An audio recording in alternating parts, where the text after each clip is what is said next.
journalistes comme chercheurs, comme le disent, le profil des cardinaux aujourd'hui sont des profils de pasteurs, d'hommes de terrain, des gens qui rentrent dans sa vision. Autrefois, Jean-Paul II prenait même tout le monde, des gens qui ne sont pas d'accord avec lui. Benoît XVI, pareil. Mais lui, il a donné un rythme donné, et un rythme de pastoral, un rythme d'homme de terrain, averti, soucieux des problèmes, et des problèmes qu'il faut traiter cas par cas. Et le pape, en tant que vicaire du Christ, évêque de Rome, a une vision plus large et plus globale. Aux États-Unis, au Canada, en Europe, il y a la montée de tout ce qui est courant homosexuel, LGBT, transgenre, tout ça. Beaucoup de curés, beaucoup d'évêques sont confrontés à ces problèmes-là. Et même, ce sont des questions qui ont divisé des diocèses. Oui. Des prêtres sont pour, d'autres sont contre, ainsi de suite. En même temps, il y a des lobbies qui existent. Oui. Maintenant, il fallait un équilibre. Il fallait un équilibre. Le pape a donné le temps. Il a donné le temps en montrant que ce sont des êtres humains comme nous. Comme nous. Surtout que dans beaucoup de pays, il y a des lois qui protègent ces gens. Dans beaucoup de pays. Et vous savez, le pape aussi est dirigeant. Il est dirigeant.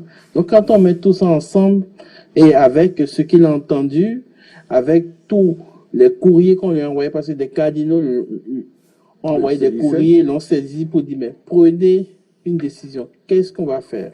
Qu'est-ce qu'on va faire? Alors, il a confié le dossier au dicaster qui s'occupe de la doctrine de la foi. Et il dit dans un document que, voilà, que deux personnes de même sexe, et parfois c'est des gens qui pratiquent, hein. Vous les verrez. Moi j'ai été en mission en France pendant 3 ans sur une paroisse. Je vois la tendance des gens, ils pratiquent et ils viennent à la messe. Ouais. Il dit, si ceux-là, se présentent à vous, hors de l'église, hors de la liturgie, et demandent de les bénir, il faut les bénir. Sachant que dans l'église, on bénit un bateau, on bénit un véhicule, on bénit une maison. Et les gens bénissent leur chat. Les gens bénissent leur chien. Donc, dans ce contexte-là, lui dit, on peut les bénir. Mais il n'a jamais autorisé l'union d'un homme et d'un homme, d'une femme et d'une femme. C'est contre nature. Et la doctrine catholique le dit, c'est contre nature. La doctrine du mariage dit un homme et une femme. Donc, il n'a jamais institué le mariage homosexuel. Je vous disais que ce sont des questions qui divisent dans plusieurs pays, dans plusieurs régions du monde. Et lui, il a sonné la fin de la récréation en sortant ce document-là. Et donc, ce qu'il dit est contraire à ceux qui, en temps peut-être, ont béni de telle union. Parce que bénir telle union, c'est dans la liturgie. Il n'a jamais dit de le faire. Il dit, bénissez-les hors de la liturgie, hors de l'église. En Afrique, il y a une réaction de l'église en Afrique. Une réaction violente. Et puis, des gens l'ont traité de tous les noms. Il y a des vidéos qui ont circulé de prêtres.